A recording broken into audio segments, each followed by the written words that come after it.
Bonjour à toutes et à tous et bienvenue sur la chaîne Good French Tips.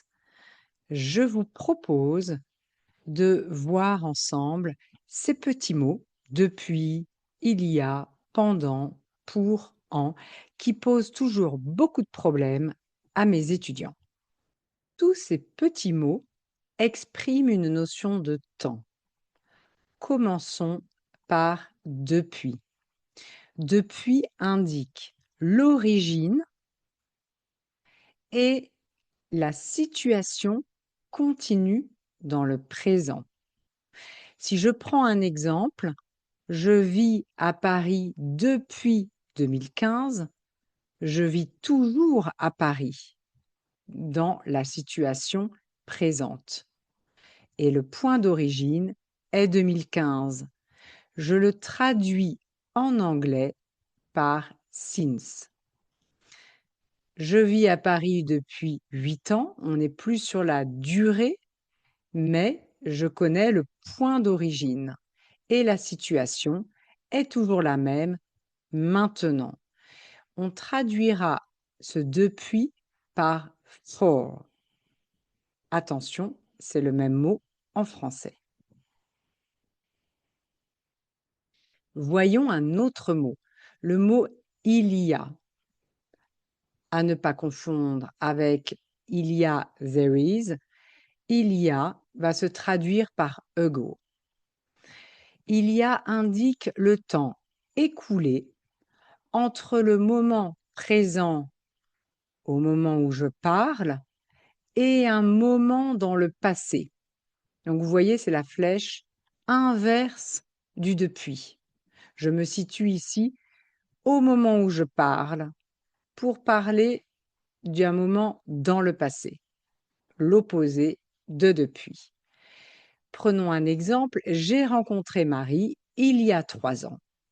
D'accord? I met Mary 3 years ago. Donc, nous utilisons ago. Voyons maintenant le petit mot pour. Il indique une durée prévue dans le futur. D'accord? Nous allons le traduire par for. Je pars en France pour 2 semaines. For 2 weeks. Donc, c'est quelque chose dans le futur et quelque chose qui est planifié, qui est prévu, une durée limitée. Voyons maintenant pendant. Pendant indique la durée complète d'une action, passée, présente ou future. Attention, pour uniquement pour le futur, pendant, c'est l'action complète au passé, au présent ou au futur. Prenons des exemples. J'ai vécu à Paris pendant 5 ans. La durée est complète, terminée, et c'est du passé. Je vais le traduire en anglais par for. Un autre exemple, j'ai lu beaucoup de livres pendant les vacances. Et là, on va le traduire par during. Et c'est une durée précise. Donc, il peut être traduit par for ou during.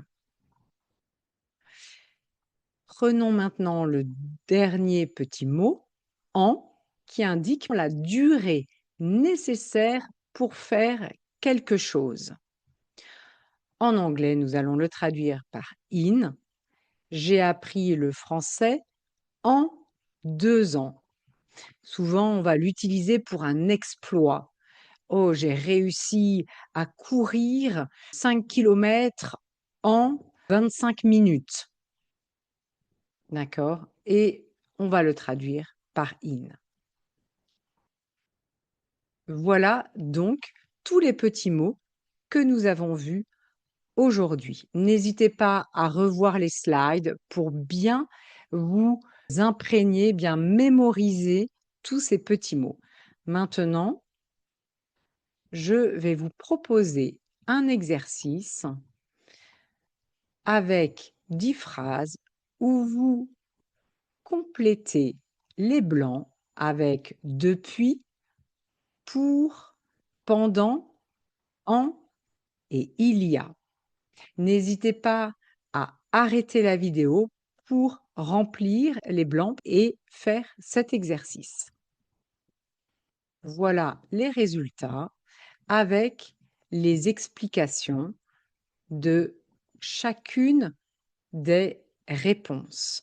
Donc voici les phrases de 1 à 5 et les explications des phrases de 6 à 10.